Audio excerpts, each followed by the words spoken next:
lineouts, rucks, engage!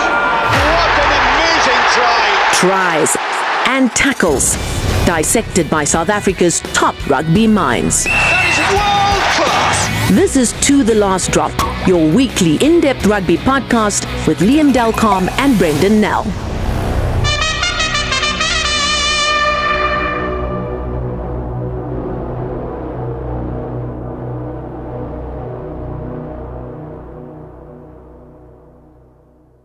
This is To The Last Drop. I'm Liam Delcom.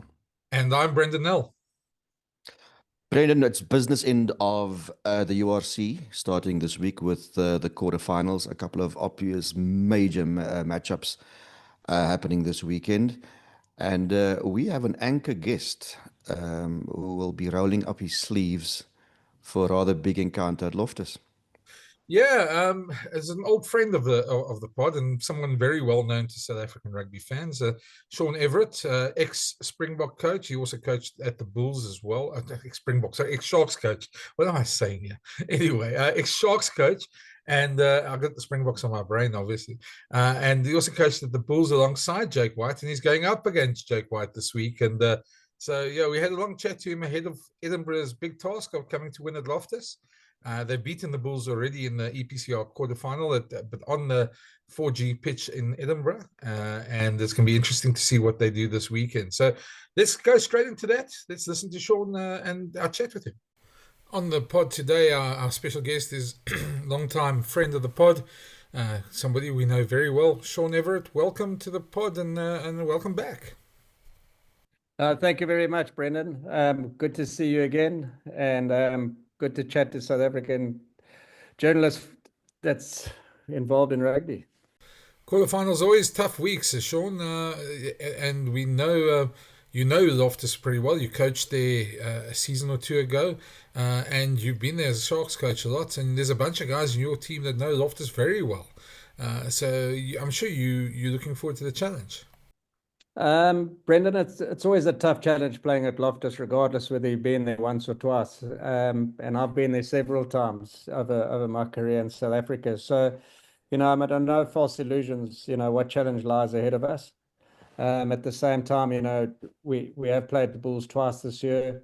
They got one over us at Loftus and we got one over them at home. So it's been a home and away affair for us. Likewise, the previous year as well. So we're looking forward to the challenge, and our guys have played some good rugby over the last several weeks. The matchup has been very much, as you say, whoever plays at home tends to get the edge, and there hasn't been huge margins in it. The last time you played them at Loftus, it was 6 points, and then, of course, you hosted them, it was 6 points. What have you taken out from your previous experiences there, your recent experiences there, that you can apply, things that you may want to do differently? Yeah, it's about, first of all, it's for us taking our opportunities, and we certainly did that at home against them. When we got into the 22, we were quite efficient. At Loftus, it works the other way around. They back themselves and they see Loftus as a fortress. And we also know that the energy they get from the crowd at home. But obviously the threats remain the same. They're a good set-piece team.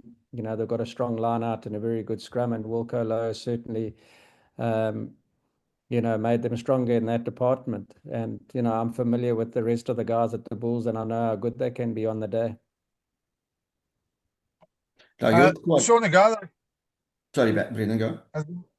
Yeah, I was going to say, you spoke about the Wilco Lowe there, but you've also got an old Bull in your team there, Piers Kumon.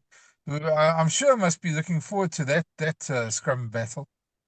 Yes, he's done really well for us, and a good guy and a great rugby player, and being selected for the British and Irish Lions is sentiment to that. So yes, Pierre is very familiar with Loftus. Played his earlier career there. Went to school at Uffie's. And then we've got another South African from the Cheetahs, Boan Venter, in our squad as well. And they experienced campaigners and really good rugby players.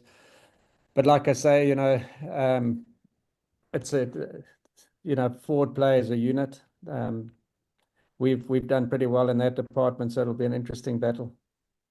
You've got Edinburgh's quite accustomed to playing playing knockout rugby. The first URC, you played in the quarterfinals. I think Mike Blair was still the coach. How many of those players do you still have in your squad, just in terms of continuity and giving you experience from playing knockout football?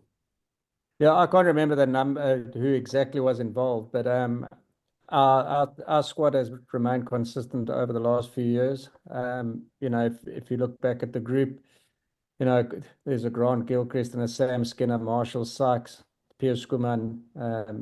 You know, unfortunately, Dave Cherry won't be playing with us, but he would have been the hooker at those times. And the loose trio would be very familiar with Amy Watson, Jamie Ritchie, and I think Ben Muncaster was around at that time as well. So there's quite a few guys that have experienced that. And like I say, knockout rugby has been our game for the last 9 weeks. We've had to stay alive in the URC, and we've had, you know, the Challenge Cup experience as well. So it will be no different for us than any other week. We know the importance of the game, and we know the importance of knockout rugby. Sean, just on that, I mean, you come from a South African environment as well. Early in your coaching career, you were at Loftus as well, so you know what Jake's trying to achieve there as well. You talk about the continuity, but that's something you don't really have in the South African system as much because players leave so often. How different has it been coaching a team where you've got those sort of players who are there for multiple seasons and not worrying that they're going to up and go off to Japan or Europe or something like that? Yeah, firstly, there's the French attraction, and I think that's around the world. And you can just see how strong they were when you look at the European Cup final on Saturday afternoon. But in saying that, yes, you know, consistency is good. You know, I've been in Edinburgh now for my second season, which is coming to an end hopefully in 3 weeks' time. And I've had the same group of players to be able to work with, and that's always important because with consistency you get cohesion. So it's great to work with the same guys and grow them and obviously, you know, grow on what you try to install when you arrive as a new coach. And that's always pleasing. Obviously, there's relationships that get built over time as well, and there's element of trust that gets built between player coach. So it is vitally important. You mentioned Piers Skuman earlier, and you mentioned the Lions in the selection. Just the number of players that you've got earned a nod to play for the Lions. Have you seen anything different from them in training? Are you anticipating a spring in their step when they run out? You know, have they been energized by all of this? Piers Skuman's an incredible rugby player in person. You don't see any different. You know, him coming into work every day is the same that he'll deliver at Scotland and what he's going to deliver for the British and Irish Lions. He's incredibly consistent in his behaviours. He's a perfect gentleman. He wears our Edinburgh castle with pride. He is good in the community and an extremely popular individual in Edinburgh. And that's testimony to the type of person that is. So there has been no change in him. He just wants to give his best for the club or whichever team he plays for on the day, whether it be for Edinburgh, Scotland, and I know that the British Irish Lions will get the same from him too. Sean, I mean, going back to that game in the EPCR Challenge Cup, there, you guys had a superb first half, and the Bulls had a superb second half. It was quite a game. I mean, if ever that cliche is there of the game of two halves, I suppose there's a bit in it for both sides. In that both sides could take a lot out of that. The Bulls will probably feel that they left their charge too late, and probably that'll be part of their motivation this week. How do you counter that as a coach? Yeah, it's a difficult one. I mean, we had a good start. Obviously, at home, the energy levels are higher than when you travel, and I think, you know, that was certainly the case at Edinburgh. But you know, we played extremely well in the first half. Only conceded 2 penalties, and then in the second half conceded 7. So that's going to be important on the weekend. We know before the ball travels at Loftus, whether you're kicking to poles or whether you're kicking to touch. So discipline is going to be really important. And it was a factor in that game. And if you allow, you know, the Bulls set piece in your own 22, it's really going to be difficult to stop them. And I thought we defended well against them the last time to keep them out. But like I say, discipline is going to be key in knockout rugby, whether you're kicking for poles or whether you're getting yourself into field position. What has your previous experiences in knockout games taught you? Is it to stay true to what you always do, to your blueprint, or is it the adaptation of the occasion? I think you've got to adapt according to the opposition that you play. But once you've established an attack system and a defense system, you can't change it on the day. What we need to do is, stick to what's worked for us over the last, couple of months, and play with confidence. We can't go into a quarterfinal, with a fear of failure or fear of losing. You've got to go into a quarterfinal confident in what you're about to execute, and it's part of their DNA. We train it every day, so you won't see anything different from us. I think we've got a good all-round game. But like I say, it's accuracy and execution on the day, and that's what's going to be important. So it's more about storming out of your castle than defending it. Correct, exactly like that. For us, we believe that we can beat South African teams. We haven't done that well against them since I've been there, away from home, but we certainly have achieved good results against them at home. I think, having played 3 of the South African teams recently this year and performing well against them will stand us in good stead. We also know the challenges that the Bulls bring. They always get fast starts at Loftus. And like I say, and we spoke earlier, they had a strong finish against us. So I believe that the first 20 and last 20 are going to be vital.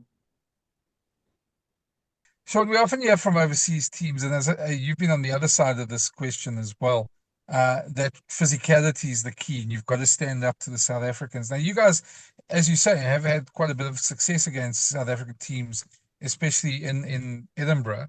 I was just wondering, what's it like? What's the message to a Scottish pack, and what sort of mentality? Is it just physicality, or is it more? Yeah, for us, if you look at the pack that we have, there's a lot of internationals in that pack, and if they're not internationals, they're international quality. Boan Venter, if he were playing in South Africa, would be putting his hand up for Springbok selection. So yeah, for us, I think any game of rugby that you play requires a level of physicality. We've proven that when we're up for games and against South Africans that we can do that. You've got to build it into your training, and most importantly, it's a mindset. It's like going into a boxing match. If you don't believe you can, take the other guy on physically and with power, then you're not going to win, because that's a mental preparation that you have to have, and the mental belief that you have to have. And I believe that we have that belief. It's about us executing on the day. Coupled to that is the Loftus factor. Is it something that you try and push aside and not make a big thing of it with your players? Or is it something that you talk about actively and embrace it? Yeah, we do mention it because it is a factor. Fortunately for us, the teams have played each other at Loftus, on I think 4 occasions now. So they've got an idea of what the Highveld is like. Fortunately, this time it's in winter. We were early last time, and it was a scorcher of a day. So, yeah, that's something that you can't shy away of, but you can't have an excuse. And I think Glasgow beating the Bulls last year in the URC final was an example of that. I think a lot of the overseas or Northern Hemisphere teams now have had success in South Africa, whether it be at Ellis Emirates Airline Park or at Loftus. So once again, you've got to look at that. We can't have excuses. We know what's coming. We know what altitude can do, and it's about getting on with the job.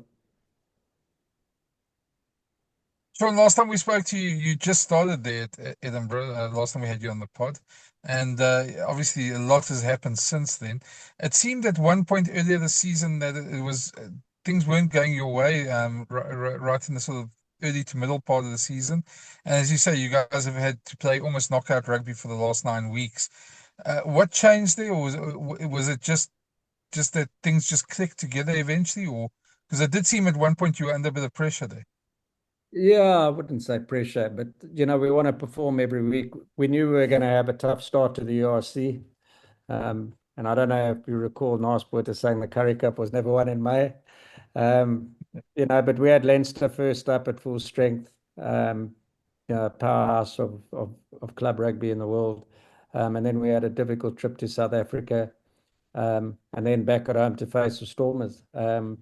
We didn't win the first three, which was always going to leave you under the pump, similarly to what it did to the South African teams in the first in the first URC competition that they were included in.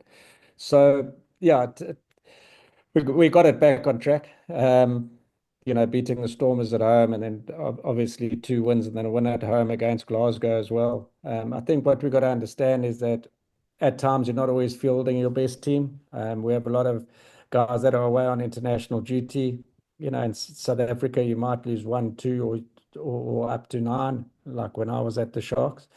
But in Edinburgh, you can lose 14, or 16 players. So it is a bit disruptive. But like I say, there's no excuses for that. We also beat Munster away during the Six Nations, which was a massive win for us, which gave the wider squad belief in that they can compete with the better teams away from home. So that was important for us. But we've had some continuity now since the Six Nations, and that's worked in our favour. Often players come back from the Six Nations and it can go both ways. I mean, you're obviously quite happy with the way your players reintegrated into your squad. Yes, we got a good environment, and the guys enjoy being at the club. A lot of them are teammates in the Scotland camp when they're away. At the same time, they're proud to be part of Edinburgh, and we do play for the city, and they have a responsibility.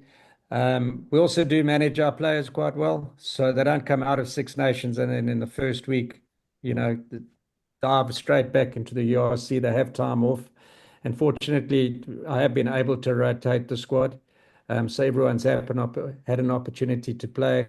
Yeah, and we've got a really good environment, and the guys are happy and enjoy coming to the stadium every day to train. So last one from me. We also asked you last time, the pod's called To the Last Drop. So I think we asked you last time about the whiskies and that. Have you had a chance to amble down the Royal Mile there in Edinburgh and maybe stop for a few? It's such a beautiful city. You can't really get enough of it. So when the weather's good, you do get out and you do walk around. I'm not a big whiskey drinker. I enjoy it every now and again. And yes, we have had a few tasters around the city. And obviously we've got Duan van der Merwe and Pierre who've got their own whiskey. And I've been fortunate enough to be given a bottle from them. So yes, it is enjoyable. And like I say, in Edinburgh, it's good to get out. So many pubs and so many coffee shops that you can visit, that I think the beauty of this city is second to none.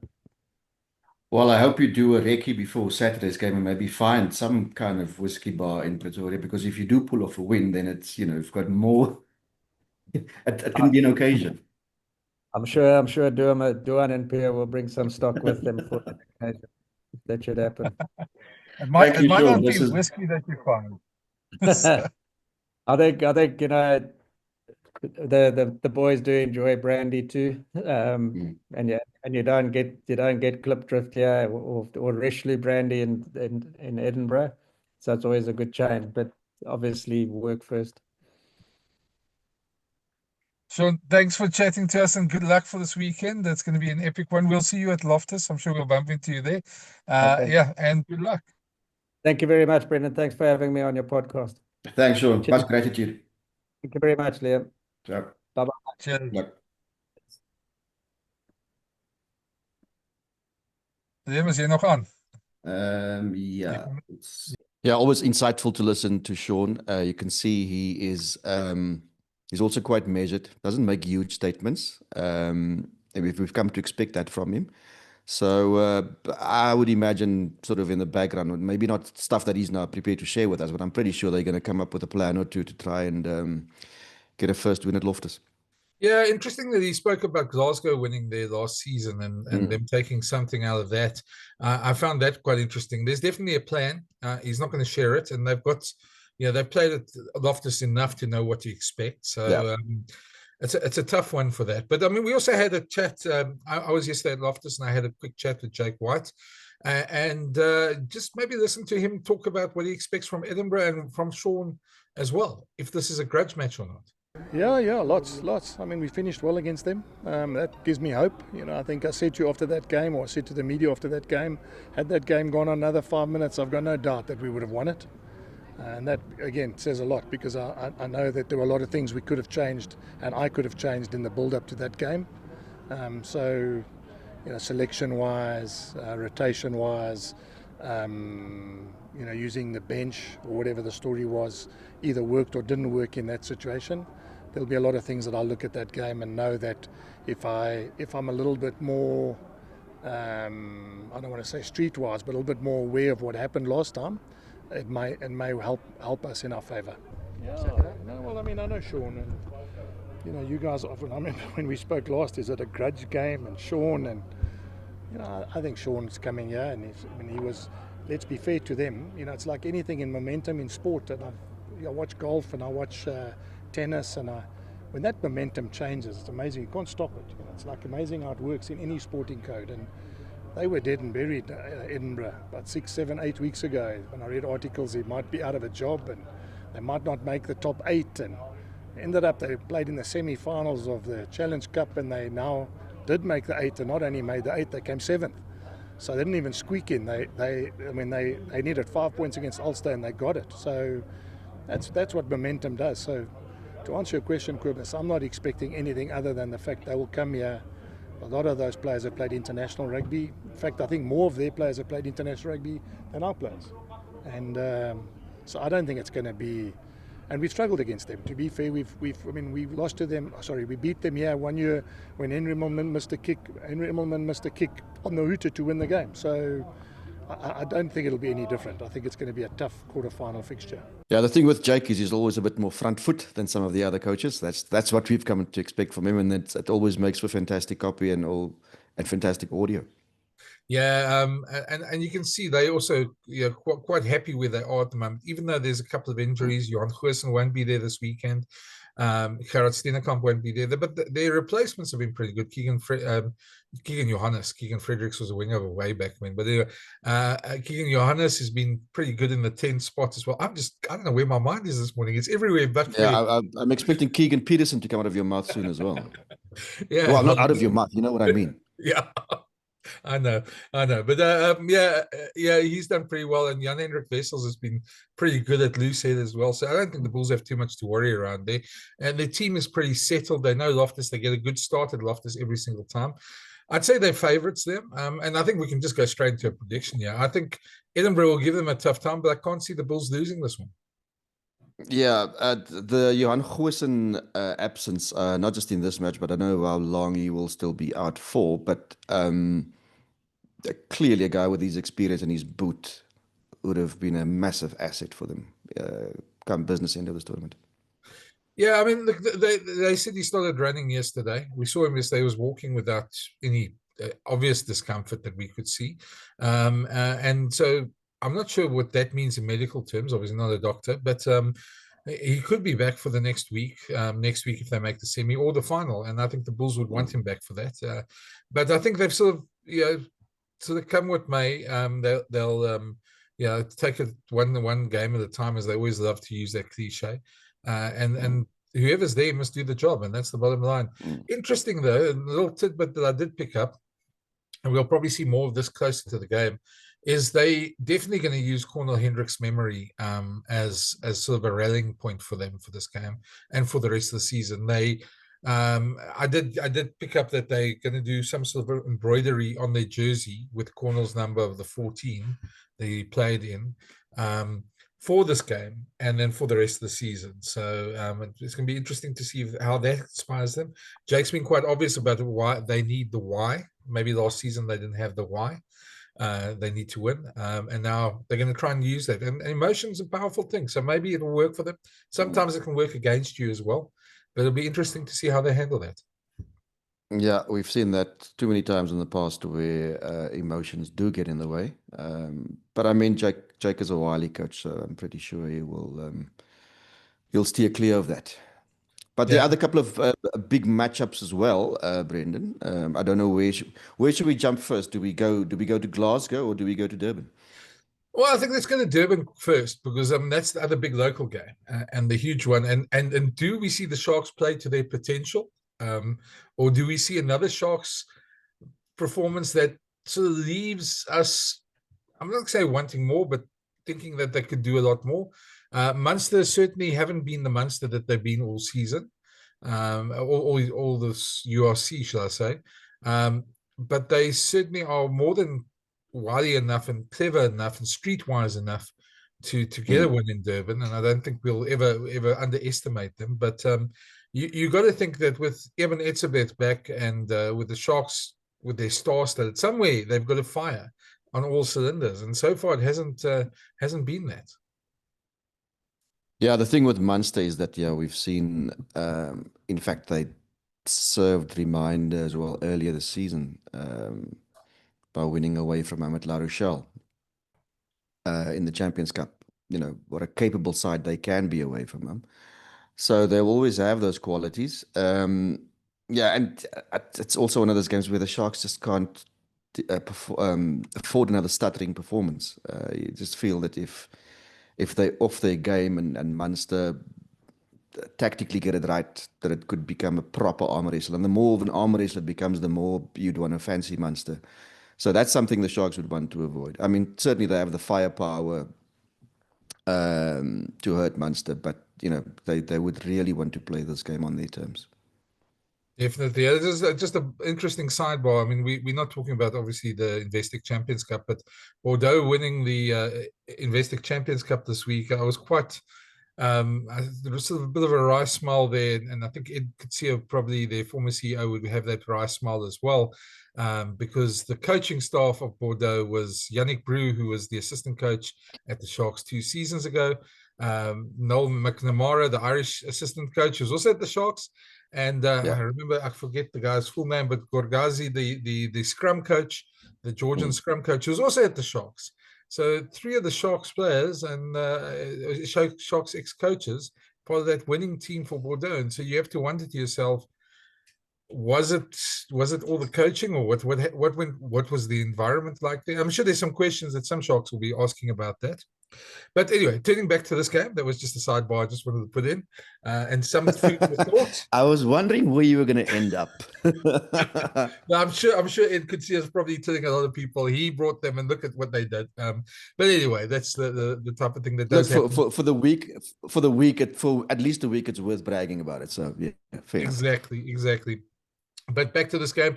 Eamon fronted up the media yesterday, and we have a quick clip of what he thinks of the game. So have a listen. Yeah, it's weird to say that the body is quite fresh because these the knockout stages and there's maximum 3 games left. Only played a couple of minutes this season, or well, at least this year. So it's been quite frustrating. Obviously, with a concussion, there's not really a timeline on it. It's how your symptoms are and how you respond to certain treatments. So I think that was the frustrating part. I think I'll be back maybe in a week's time or 2, and then it's a bit longer, and then eventually got back and I picked up a hamstring and I had to set out a bit more.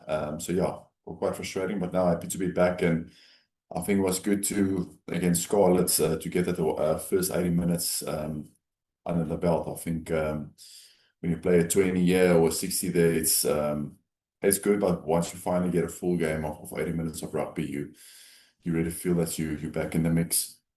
I don't know if I'm correct, but I think it's probably the first time we're hosting a quarterfinal. I might be wrong, I'm not sure, but it's definitely advantage. But we know Munster, I think 2 seasons ago, I think they played a semi away and a final away. I'm not sure if they played a quarter away as well. So they are used to playoff success and winning away from home in knockout games, which are the most important. Everything you've done before now doesn't really count. But yeah, it's a good opportunity for us to hopefully push a bit further in this competition. Like I said, with having the home crowd advantage and doing it in front of our fans, it's obviously a massive bonus.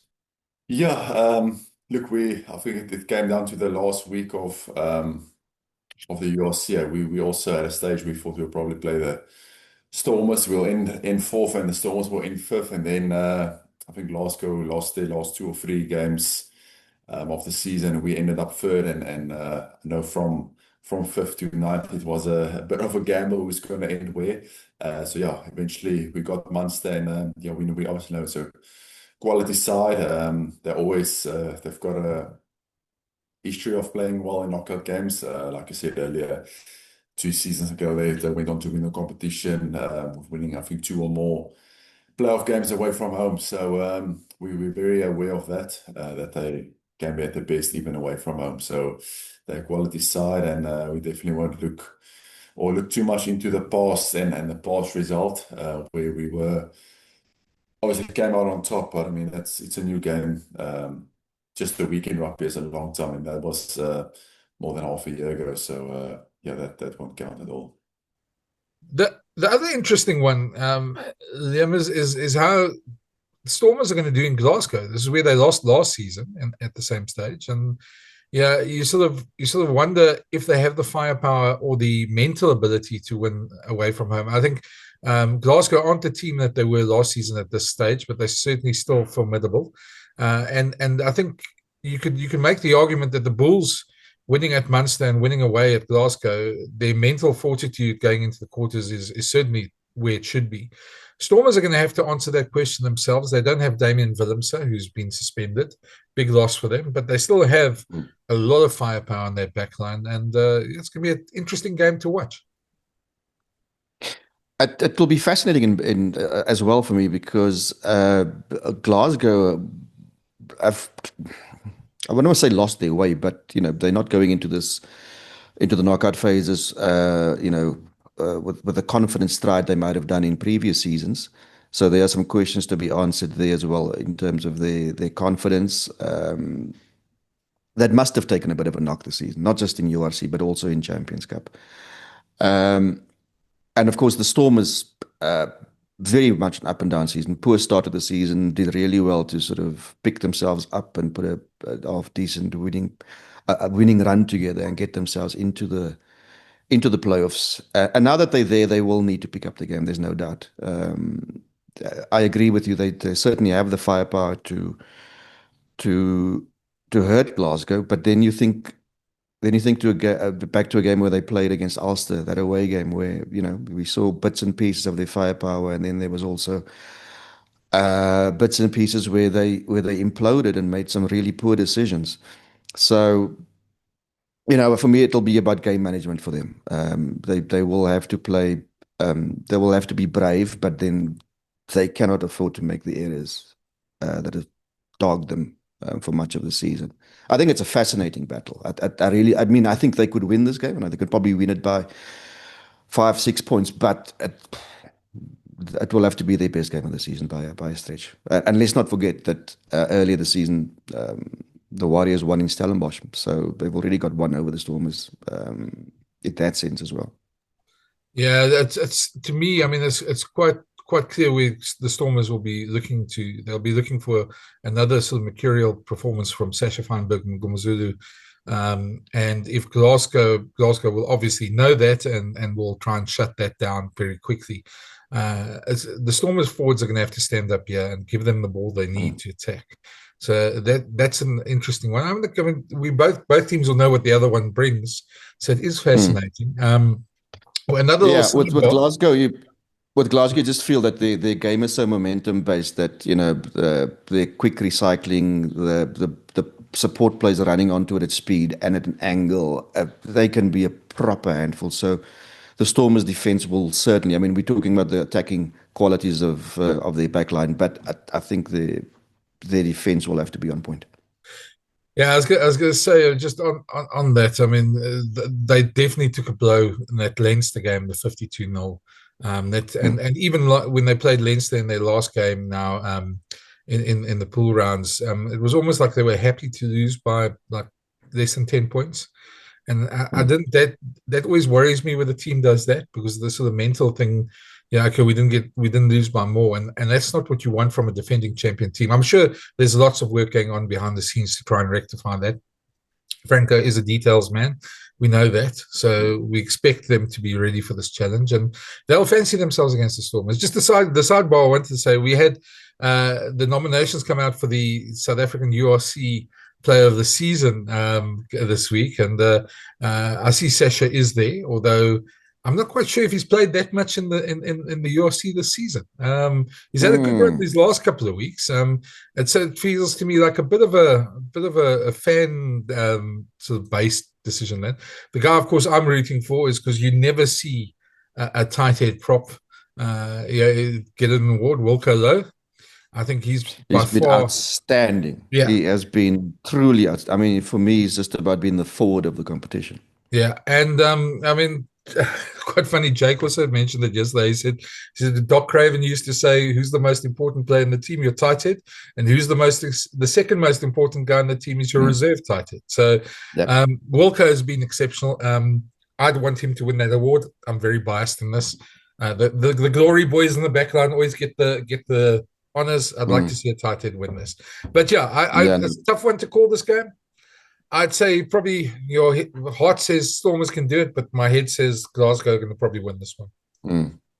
Yeah, that's probably spot on. It will take an awful lot, but there are chinks in the armor of both teams, as we pointed out. So that drags us probably a little bit further into the unknown. So good luck to the Stormers, but it will be a tall order. And then the final one, the game we probably think is anyway, I think we'll both agree it's probably going to be a done deal anyway in terms of the result.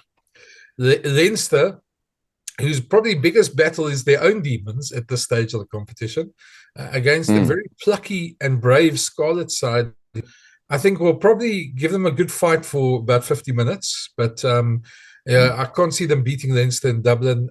They have beaten Leinster already this season, but a second-string Leinster side. At this stage of the season, I think Leinster will have a couple of jitters, given their record in the URC over the last couple of years and their record in knockouts. But I think we probably see a solid Leinster victory this weekend. Yeah, the jitters might not hit them properly this week, but I mean, should they cross this hurdle, we get to semi-finals, then the pressure is cranked up by a few notches. So they should get out of this unscathed. I think Scarlets will be a handful. They'll nothing to lose attitude, and they'll pose some uncomfortable questions. But you still expect Leinster to win comfortably, and then look at that semi-final and potential final, and sort of try and overcome those mental demons. The way they approach the rest of the season is going to be very interesting. Yeah, it's going to be very, very interesting to watch. So that's our take on the quarterfinals.